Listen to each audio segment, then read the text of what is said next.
Hello, hi, my name is Igho. If this is your first time on my channel, welcome to my channel. Today, I'm going to be doing another home update.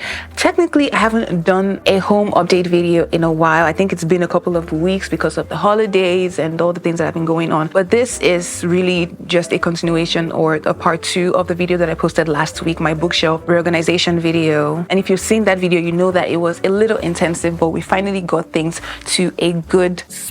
I like the way things look bookshelf wise in the living room. The thing is, when I move things around as much as I did while I was reorganizing the books, things get moved around a bit, so things get displaced. An example is the mirror that I moved. I used to have a mirror on the further side of the wall next to the window, and now that entire space is taken up by the bookshelf, so I have to move the mirror to a new spot. And of all my home updates, I'm pretty sure this is going to be the least labor intensive because I'm basically just moving things around and refreshing the space a little bit, but I'm not painting anything, I'm not building anything, thank God. But yeah, there's this bare space in the corner of the room where the Christmas tree was and where my old desk used to be. So now that the space is free, the mirror is going to go there, and I really think it's going to open up the space. So I have a list of things to do for the living room. I have a list of things to do for the bedroom. For today, I'm only going to be tackling the living room because I have editing to do. I have a bunch of videos that I need to edit, and I'm taking this as slow as possible because it is the new year and there's a lot to do. Besides moving the mirror, the only other thing that I need to tackle in the living room is the home office. That is that beautiful spot behind me over there. I got these cork boards from IKEA to put over the desk here in the living room. And I love cork boards. I live a somewhat artistic life, not somewhat, mainly artistic life. And as much as I love my Pinterest boards and all my devices and all the different digital ways that you can visualize things, nothing gets me or like keeps me in the flow state like writing something out or like seeing something visually, holding it in my hands and pinning it somewhere. It's a huge part of my process. I have one cork board in the bedroom and I have this like weird floater board, and it moves around from one office space to another depending on where I use it. But yeah, it's been very useful. At this point, I think it's time to retire it. That's why I bought the actual cork board. So I'm going to put a few of those up and transfer my notes and things over there. Yeah, that is the plan for today. And I don't know why I'm doing finger guns. I'm going to put these away. Let's get to updating.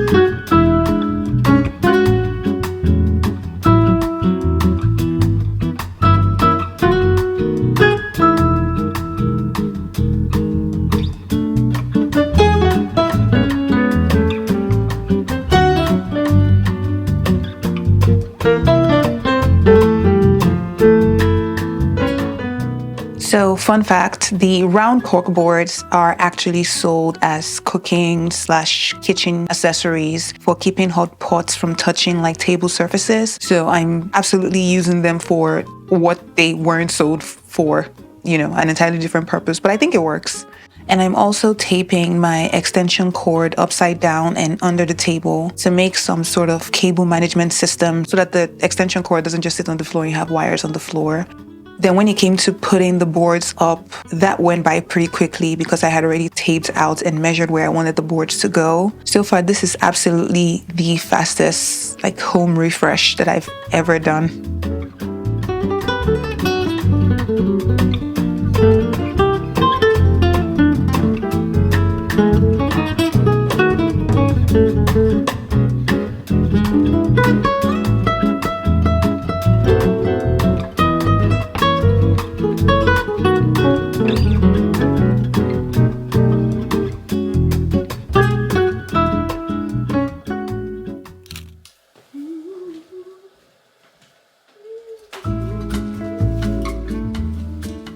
So my brother and I have a running joke between us that if enough time passes between us visiting each other, you never know what the other person's home now looks like because we are obsessed with moving things around. We do it like twice a year at least. I think that making small changes, like no matter how small the change, like just moving things around to kind of rejuvenate your space, even if you only do it on like a seasonal basis, like every time the seasons change, it can really have great impact on your mental health. Like it seems like such a small thing, just changing things up a bit, but it can make such a huge difference. I mean, that makes sense, right? Feng Shui absolutely wouldn't be a thing if it didn't matter.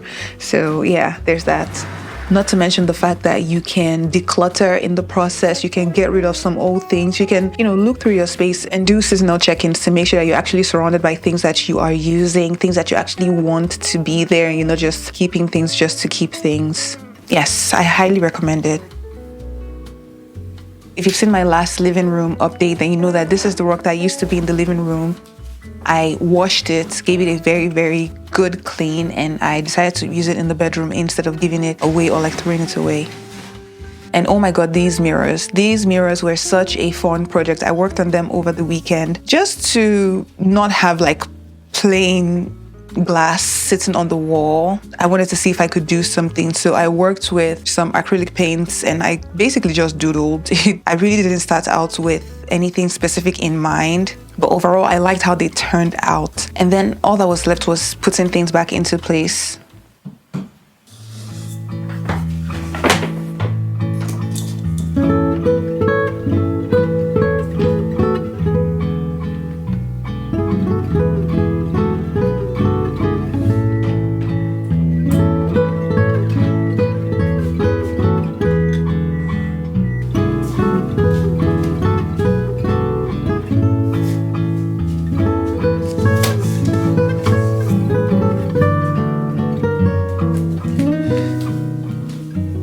So overall, it does feel good. It feels really good to have like a fully decluttered, like clean space going into the year, which is when I like to start out by doing this. And then I'll do like another check-in around April, which is spring for us. So a little spring cleaning. And I think this one was especially fun because I didn't buy anything. But I think that in itself speaks to how good it was that I was intentional about picking what I wanted to get like a year and a half ago when I first started working on my apartment. And also having an idea of what I wanted my space to feel like. I think like it's such a small thing, but it does make a huge difference, because if you get things in your apartment because you want to go for someone else's like vibe or feel, you're going to be switching things up every couple of months, and I didn't want to do that. So it took a while for me to get the space, especially my bedroom, to feel the way I wanted it to feel. But I feel like that time spent was definitely worth it in the end, because now I feel like I'm reaping the benefits of being more intentional at the forefront, And the same thing goes for the living room. I feel like having the workspace like right by the bookshelves just makes so much sense. I mean, it made sense the way it was before because the workspace was right in front of me, opposite the bookshelves. But I think like if I was going to move things around, like moving to the way it is now, it just makes sense. Like it makes more sense to me, not to mention the fact that having the full length mirror in this space of the living room, I think really opens the room up, makes it feel less cluttered, because the thing with having the bookcases fill up an entire wall of the living room is it does make the space feel a little closed. And I don't even think like that is a bad thing, because I do not proclaim myself to be a minimalist. I don't have clutter, but I'm also not a minimalist in like the spaces that I've ever been in or whatever space I'm trying to create for myself. So I do like the idea of having like a cozier, more closed in, more lived in space, but I still don't want things to feel tight or like forcefully enclosed. So yes, having the mirror be right here, it opens the space a lot, and I didn't realize how much it would until I actually did it. Yeah. And like the mirror, I also worked on this painting over the weekend. And after I did it and I hung it up, I kept thinking, I don't know, this feels a little jarring. Maybe it's the red paint, but it's kind of making the point that I was going for, which is supposed to be some sort of reminder to me to not be too in my head when it comes to creating. Perfectionism is something that I struggle with. So I like the phrase, make bad art. It is a reminder to just not focus so much on getting it right the first time. So maybe in another life, I wouldn't have used the red paint, but I think it, in some roundabout way, it's kind of proving the point that I wanted it to prove. I don't know. Yeah. we are done. I've made all the updates that I'm going to make. The next thing is to take down the Christmas decorations, which is, basically the tree, to take that down by the end of the month. But yeah, that's it. Thank you so much for watching this video. If you got up to this point, let me know if you have any thoughts, if you have any questions. I hope you enjoyed this video. Don't forget to do all the things like, comment, subscribe, share. I think you can also do that. And I will see you in my next video. Bye.